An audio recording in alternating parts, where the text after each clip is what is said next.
आज कुठल्याही शेतकऱ्याला शेती हा धंदा परवडतच नाही. कारण शेती करत असताना शेती ही वारंवार तोट्यात ऐकली जात आहे. कारण त्याला एकमेव कारण असेल तर शेतीत रासायनिक खतांचा बेसुमार वापर. शेती कशी परवडावी याकरता शेतीला जोडधंद्याची गरज आहे. द्राक्ष पंढरी म्हणून प्रचलित असलेला महाराष्ट्राचा नाशिक जिल्हा, मात्र या नाशिक जिल्ह्यामधीलच एक तालुका हा आवर्षण प्रवण आहे, तो म्हणजे नांदगाव तालुका. या नांदगाव तालुक्याच्या नागापूर येथील रतन साळुंखे या शेतकऱ्याने आता एक वेगळीच कमाल केली आहे. सर्वत्र सध्या तोट्याची शेती म्हणून प्रचलित असलेल्या पारंपरिक शेतीला त्यांनी आधुनिक शेतीपूरक जोड व्यवसायांची जोड देत त्यासोबतच सेंद्रिय शेतीची सांगड घालत आज तोट्याची शेती फायद्याची केली आहे.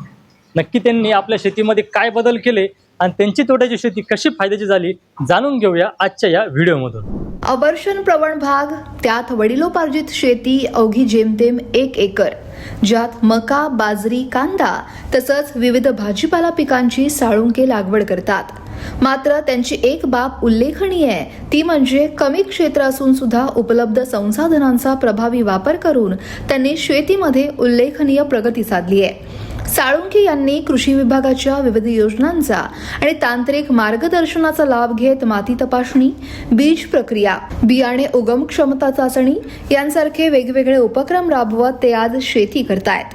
यासोबतच नैसर्गिक शेती सूत्र जोपासत असताना शेतीपूरक जोडधंद्यांचा मोठा आधार हा त्यांना लाभतोय. नमस्कार शेतकरी मित्रांनो. आज कुठल्याही शेतकऱ्याला शेती हा धंदा परवडतच नाही. कारण शेती करत असताना शेती ही वारंवार तोट्यात ऐकली जात आहे. कारण त्याला एकमेव कारण असेल तर शेतीत रासायनिक खतांचा बेसुमार वापर आणि त्या वापरामुळे शेतीचा ऱ्हास बिघडत गेला आणि उत्पन्न पर्यायाने निघत नाही आणि पाहिजे ते बाजारभावही मिळत नाही. त्यासाठी शेती कशी परवडावी याकरता शेतीला जोडधंद्याची गरज आहे. आणि ते जोडधंदा म्हणजे कुठलाही असो. मी या ठिकाणी शेळी पालन केलेली आहे, गाई पालन केलेलं आहे, माझ्याकडे शेतीसाठी लागणारी बैल आहे आणि त्यांच्यापासून निघणारं खत, शेणखत, लेंडी खत याच्यापासून मी गांडूळ खताचा पुढे प्रोसेस तयार करतो. साळुंखे हे नैसर्गिक शेतीचे सक्रियपणे पालन करणारे शेतकरी आहेत. जीवामृत, बीजामृत, दशपर्णी अर्क, अग्निअस्त्र, ब्रह्मास्त्र, गांडूळ खत, CPP कल्चर, S9 कल्चर यांसारख्या नैसर्गिक निविष्ठा स्वतः तयार करून आपल्या शेतात वापरतात. विशेष म्हणजे ते कोणत्याही प्रकारच्या बाह्य निविष्ठांवर अवलंबून नसून घरच्या घरी तयार केलेल्या निविष्ठांचा वापर करून शेतीचा खर्च कमी करतायत. मात्र हे सगळं करत असताना निविष्ठा तयार करण्याचे नियम ते अगदी तंतोतंत पाळतात. ते कसे हे जाणून घेऊयात. गांडूळ खत तयार करत असताना या ठिकाणी गांडूळ खताला पाण्याची गरज असते आणि गांडूळ ही पाण्याशिवाय आणि ऑक्सिजन शिवाय जगू शकत नाही. म्हणून गांडूळ खत तयार करताना त्या ठिकाणी त्यांना ऑक्सिजन कसा मिळेल याची काळजी घेतली जाते. आणि अशा कांद्याच्या पोळी ज्या पद्धतीने टाकतो त्या पद्धतीने त्याच्या खताच्या, शेणखताच्या, लेंडी खताच्या पोळी टाकून आणि त्यावर पाणी शिंपून आणि गांडूळ सोडले जाते आणि मग ते गांडूळ खत तयार होतं.